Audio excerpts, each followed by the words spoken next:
I think this is something that you even talked about that might be affecting our content in the future because we might actually get into this.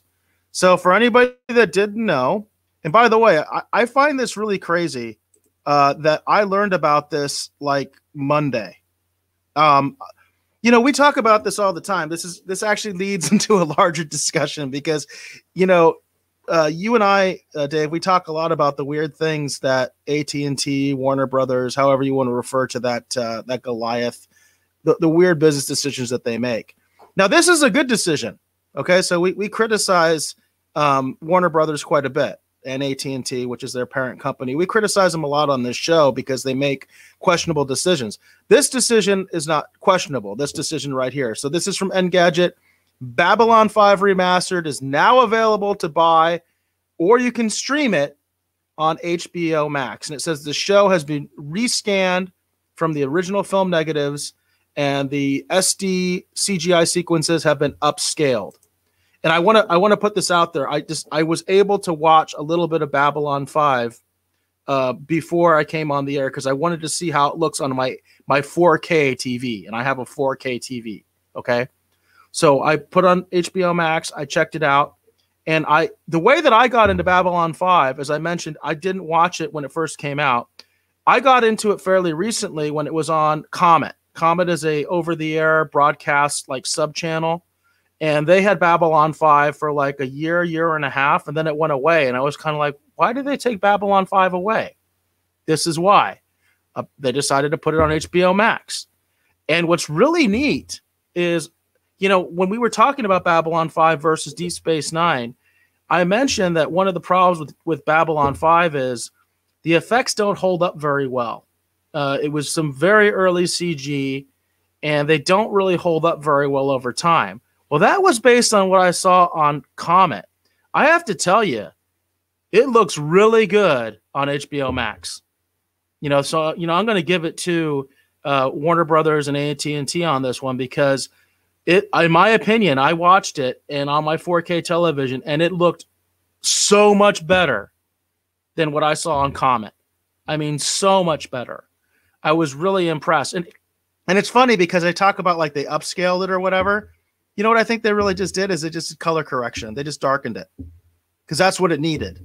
It gives it sort of more of a theatrical look, and it actually helps kind of hide the very CGI-ness of the effects, and it just looked so much better than what I saw just like a year ago on Comet. I'm just like really amazed by that. But the knock I'm going to give on them is I didn't even know about this until like it came out. I'm like, why weren't they telling us about this? Why weren't they trying to get the Babylon 5 fandom to like surge over to HBO Max? That's the kind of stuff that I just don't get. I just don't understand that. And Dave, I'm curious what your reaction to this is. Well, number one, I mentioned before, actually in the last segment, and you and I've talked about this before, we have actually reviewed some episodes of Babylon 5 back when the show was only an audio podcast. You can actually, I think, find that episode actually on if you want to backtrack it, you can actually, I think, still find that episode. But what's interesting to me about this is, number one, I was surprised to see that it was remastered. I was honestly shocked to see it on HBO Max. And the way I discovered it is, they have the recommended for you, and so I was kind of looking at some stuff actually over this last weekend, and I stumbled across where it looked like Babylon 5 was going to be on HBO Max. I was like, wow, that's interesting. And I haven't had a chance to watch one of the episodes yet, but I wondered, it's like, Babylon 5 would benefit from that remastering like what they did with the original series. So I'm excited to see that they've done that, number one. And then number two, I've already pitched here on the show live that I would love to actually go back and actually revisit Babylon 5 and actually cover those, some of those episodes actually for the Retrogues Live. I feel like it fits into our format. So I'm very excited about this. I think it's very cool. Again, for me, Babylon 5 is going to be mostly new because I didn't really watch a lot of it back in the day. But I'm very familiar with a lot of the actors over time. We talked about one who unfortunately had passed away. But, there's a lot of sort of genre cult popular actors that actually, they kind of broke through and really picked up a lot of notoriety. because of their work on Babylon 5. As in addition to actually some of them actually showing up, like Walter Koenig was actually on several episodes. So I'm just excited at the idea that they've remastered it. It's on a service I already have access to. So I think this is really cool. I'm looking forward to actually getting into HBO Max and actually watching original episodes of Babylon 5. Yeah, I think that a lot of people are, and I don't understand why they didn't promote it more. That's ultimately the knock I kind of give against AT&T is like, we've talked about the strange things that they do sometimes. It's like, I don't know what would be the purpose of trying to keep this as a secret. I just don't get it. The one other thing I will mention is that in order to make it look better, it is at that 4:3 screen ratio. It's not the 16:9, the theatrical style. It's more of that old TV style, CRT style. I think that was a good decision because I did see what they did on Comet, and on Comet, I think it did have that elongated theatrical format, and it just looked bad. Really, the effects, were really bad. And we're talking about like every single ship, including like Babylon 5, the station itself. They're all CGI. They didn't do hardly any practical effects on this show.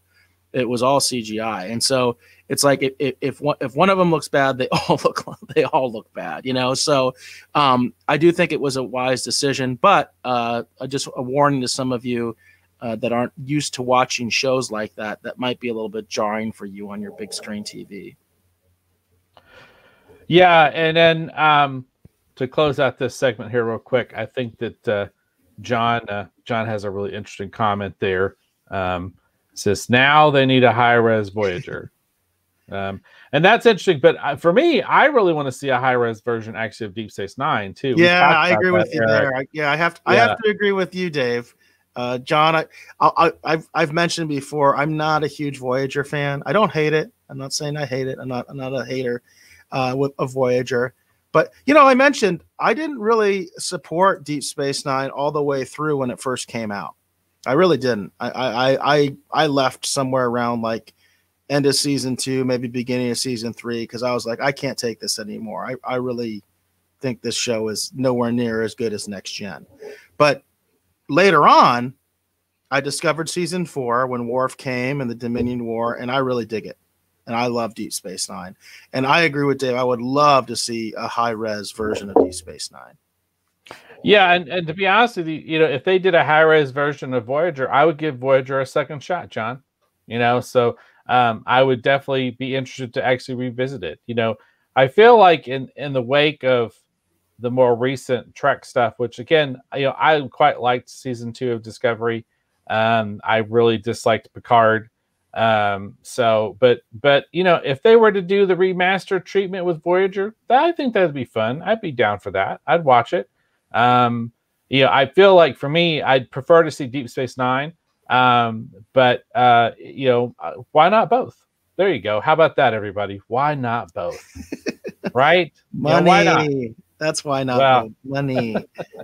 You can only choose one, my friend. You can only choose one.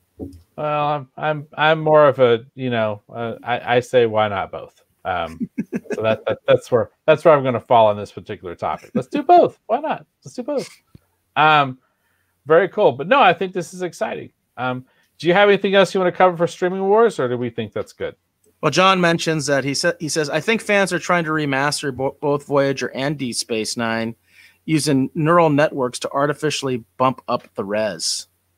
And actually, John, you're probably familiar. Maybe you're not, but I'm not sure.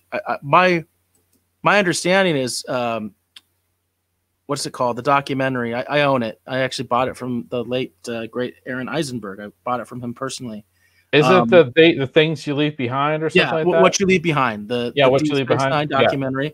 Yeah. My understanding is they actually did like a fully, re-render a few scenes from Deep Space Nine. So my understanding is that's the only HD footage of Deep Space Nine available. So if you haven't watched that, I think it's available on YouTube. And by the way, that's one thing that we have never gotten around to reviewing, which would be good to review on the show, is that documentary. Yeah. And John's comment, it's a shame that Brent Spiner isn't here to read it, because I swear that sounds like something Data would have said in Next Gen. Using the neural Talking about networks, using neural networks to artificially bump up the res. So and soon we'll be using the would have said. nanoprobes. You know, then Right. we'll get into Voyager, right? With Yeah. 7 and 9, it was always the Borg nanoprobes that saved the day.